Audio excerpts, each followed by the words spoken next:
కాడి కట్టలేదు, సాగు చేయలేదు, అయినా రైతు బంధు వచ్చేసింది. కొండా గుట్టలకు కూడా లెక్క కట్టి జమ చేసేశారు. ఇలా ఆదిలాబాద్ జిల్లాలో రైతు బంధు చిత్రాలు అన్నీ కావు తెలుసా? ఆదిలాబాద్ ఉమ్మడి జిల్లాలో సాగు చేయని భూములకు ఇచ్చిన రైతు బంధు చిట్టా ఇప్పుడు హాట్ టాపిక్ గా మారింది. 4 జిల్లాల పరిధిలో సుమారు 15,000 ఎకరాల్లో సాగుకు యోగ్యం కాని భూమి ఉన్నట్లు తేల్చారు. ఇదంతా సాగులో లేకపోయినా యజమానులకు రైతు బంధు అందినట్లు తేలింది. భూమి పట్టా ఉంటే చాలు గత ప్రభుత్వం సదరు పట్టాదారుల అకౌంట్లలో నేరుగా డబ్బులు జమ చేసింది. కాంగ్రెస్ సర్కారు వచ్చాక గ్రామాల్లో సర్వే చేయించడంతో అలాంటి అక్రమాలు బయటకొస్తున్నాయి. జాయింట్ సర్వేలో సాగు యోగ్యం కాని 4 రకాల భూముల్ని గుర్తించారు.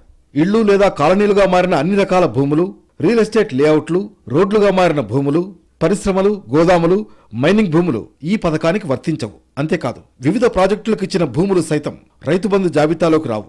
కానీ గతంలో మాత్రం వీటన్నింటికీ డబ్బులు ఇచ్చేశారు. మండలంలో దాదాపు 6,294 పట్టా పాస్బుక్లు ఉన్నాయి. ఇవి దాదాపు 18,426 ఎకరాలకు సంబంధించింది. అయితే ప్రభుత్వ ఆదేశాల ప్రకారం వ్యవసాయానికి యోగ్యం కానటువంటి భూముల గుర్తింపు ప్రక్రియలో వ్యవసాయ మరియు రెవెన్యూ శాఖ అధికారులు జాయింట్ టీమ్గా సర్వే చేశాం. దాదాపుగా 112 ఎకరాలని సాగుకు యోగ్యం కానటువంటి విధంగా గుర్తించడం.